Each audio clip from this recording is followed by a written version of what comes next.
Look, I'm just as fine winging it as anybody else, but when you're dealing with that kind of legacy, maybe consider having a plan.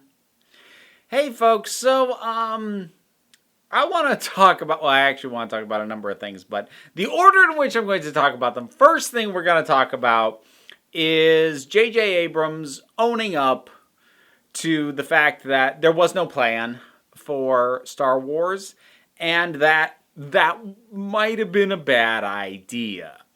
The thing is, like, we've known that there wasn't a plan for a while. Like, just the fact that right at the start of the new Star Wars trilogy, the fact that they had 3 different directors who were also crafting the stories for each of them, I think a lot of us had assumed that somebody was coming up with an overarching story, or they were at least consulting with each other in terms of where the latter ones were going to go with it to make sure everything was cohesive, but it's very clear now that that never happened, and Abrams basically said as much. Now, here's what I want to talk about. I don't really actually want this to be a blame fest in terms of whose fault is it. But the thing is, it's actually interesting to kind of talk about the circumstances when you can get away with not having a plan. Because I'm sure there are some folks out there going, how could they not have a plan? Well, you don't always have one, and sometimes it doesn't even make sense to have a plan. Keep in mind that as much as he may be known now for things like the rebooted Star Trek and the new Star Wars trilogy, Abrams cut his teeth in television. It's actually a really bad idea to go into television with a massive long-term plan, because you don't know if you're going to get to execute it. Because if you go in with your new TV series, with your 5-season plan, what do you do if it gets canceled after 3? And while a lot of people now at this point criticize Lost for its lack of plan, let's be clear. The idea that they had an overarching plan for that entire show was never a reasonable one.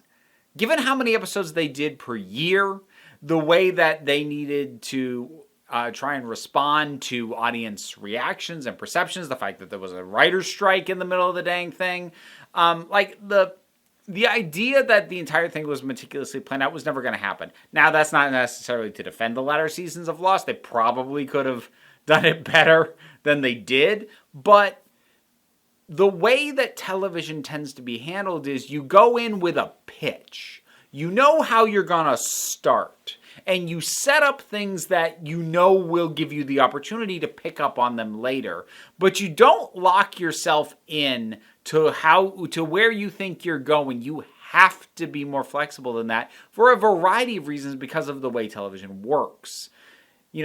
Actors leave shows, people become unavailable, or a character that you didn't think much of becomes a fan favorite and you decide to integrate them more. There's an ability in TV to react, not quite in real time, but kind of close to it, to audience response and how well things are or aren't going down with audiences much faster. Now, I've gone off on TV for a little bit. Obviously, we're talking about films. But the thing is, it's become pretty clear at this point that Abrams kind of carried over a lot of his TV mentalities to his filmmaking, starting with his famous pitch of the whole mystery box thing.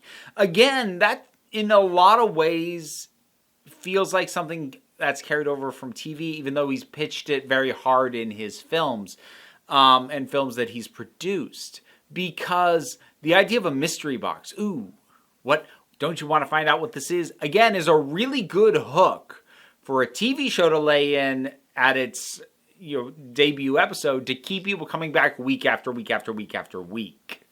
It's not necessary, and it's definitely not necessary to go hard on that kind of element on a film, which is, in theory, a more complete and closed-off experience.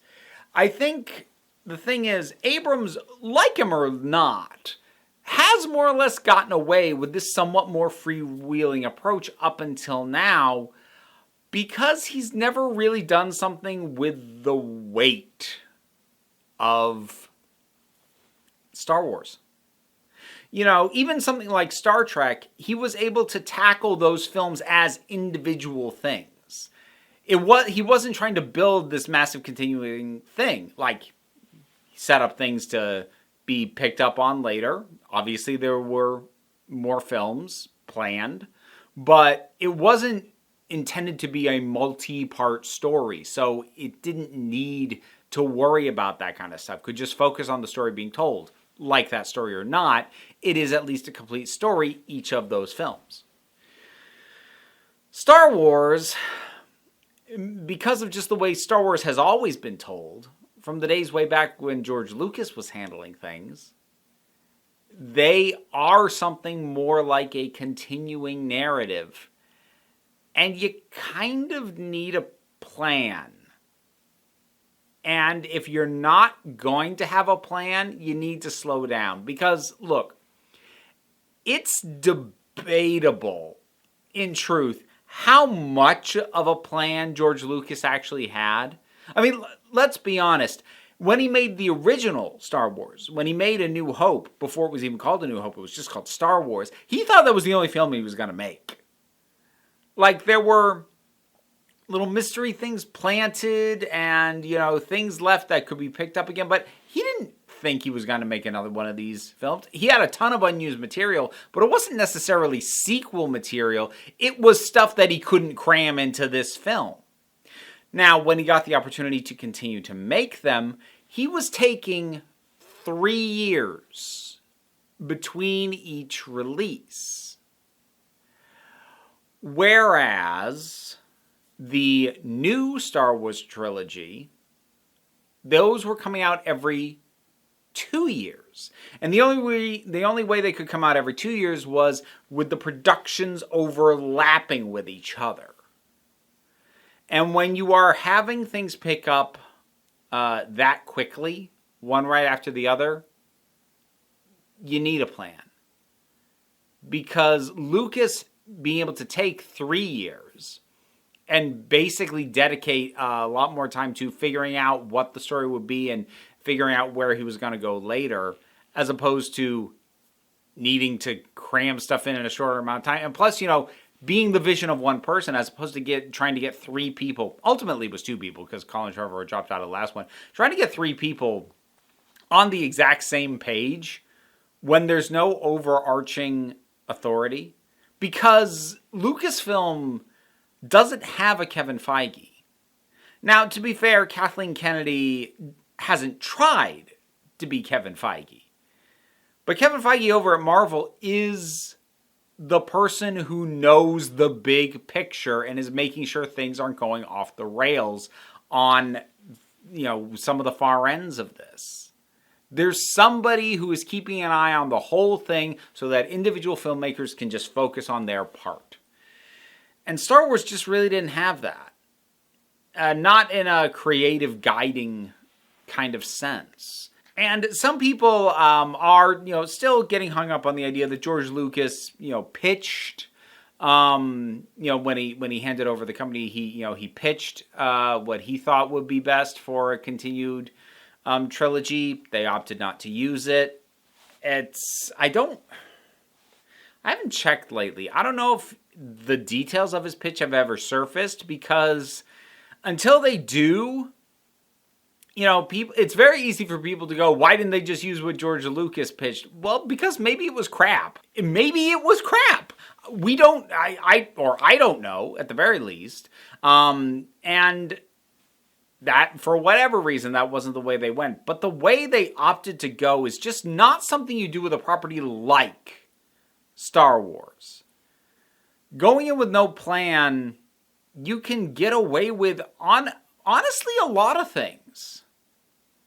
But not something that's a continuous story, and definitely not something where you are laying in mystery as a major part of it. And this is one of the things that's weird about Abrams, because he loves mysteries but doesn't seem to really care what the answers are. He loves hooks, and he's good at hooks, to be honest. But he doesn't really seem to have nearly as much interest in trying to pay them off.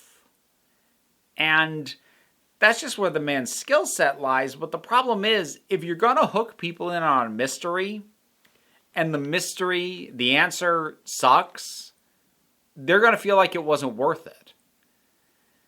And all a hook does is get a butt in the seat in the first place. If you don't give them a satisfying experience, they won't keep coming back. As is evident by the fact that Rise of Skywalker, wow, solid box office, underperformed compared to the other two, and it's hardly surprising.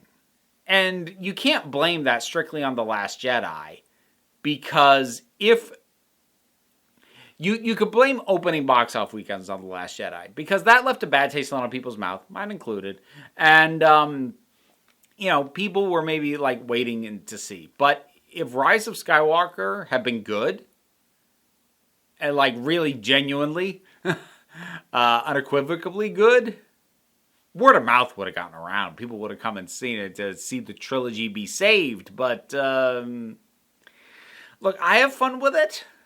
I gave it a more or less positive review, but I don't think it's actually a very good movie. And it's the kind of thing that results from scrambling at the last minute to try and pull together an ending for something that you had no plan. It's a really strange way to make Star Wars in specific. Because again, it's an approach you can get away with definitely on television to varying degrees. But even in film, you can get away with it somewhat, but not on a franchise like this. You need a plan. And I'm not necessarily surprised that Abrams didn't have one. I'm just surprised that nobody had one. And everyone seemed to think that it was just gonna work out. It's a weird, weird thing. And given the value of that property, it's really strange to me. Now, I'm going to say something. I got to be careful how I word this. There have been, since The Force Awakens, calls from some fans to remove Kathleen Kennedy as the head of Lucasfilm. The vast majority of people who have called for that, frankly, are jackasses, because they want her taken out of a position of power because, well, she's a woman in power, because they blame her for the lead being a woman and for Finn being black. And, let's not kid ourselves. There's a lot of very vocal, very toxic elements within the Star Wars fandom. And, well, have been even prior to this, but that they really came out of the woodwork.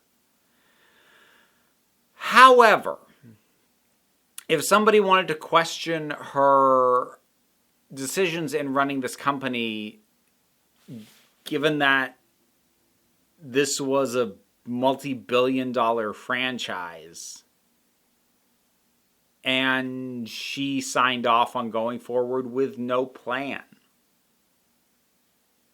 that's really bizarre to me. Now, let's be clear. The other extreme of this would be, say, the original iteration of the DCEU. I guess what we now think of as the Snyderverse. DC had announced, that we're gonna do Batman v Superman, and then a 2-part Justice League, and Wonder Woman, and Aquaman, and The Flash, and Cyborg, and we're going to do it all within 5 years. When you announce that much, or when you plan that far ahead, you lose that flexibility, or at the very least, when you find that you have to be flexible and make changes and rearrange your plans, now everybody knows that you're doing it because something screwed up. Because you said what you wanted to do before, and now you're not doing it.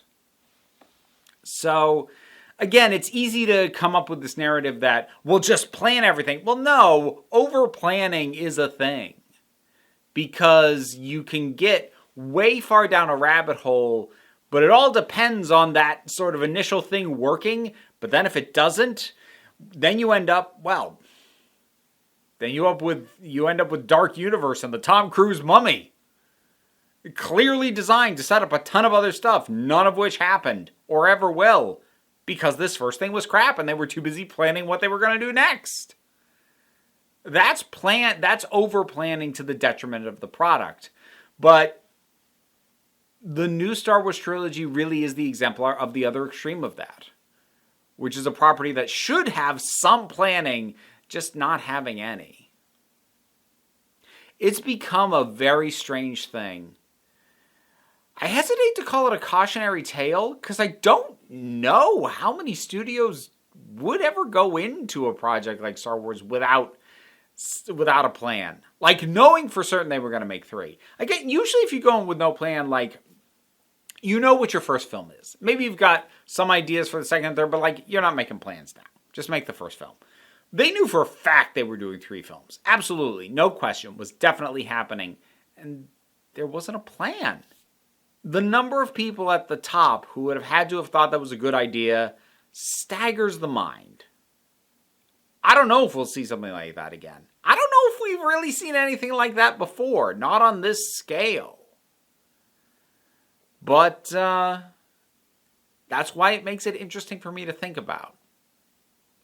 This is the kind of topic that under other circumstances I might have put together a more formal, well thought out video instead of a ramble. But I am still trying to take care of the last few things related to my book. So you get the ramble version here on the break room. But whatever your thoughts are, drop something down in the comments. Let's talk about it. I have a Patreon. There is going to be a link in the description, plus links to other stuff like my novel, which I already mentioned, which is coming out June 1st, or merch, or my other social media links, etc., etc., etc. But don't worry too much about it. Take a relaxed attitude around here, so just come on back next time you need a break.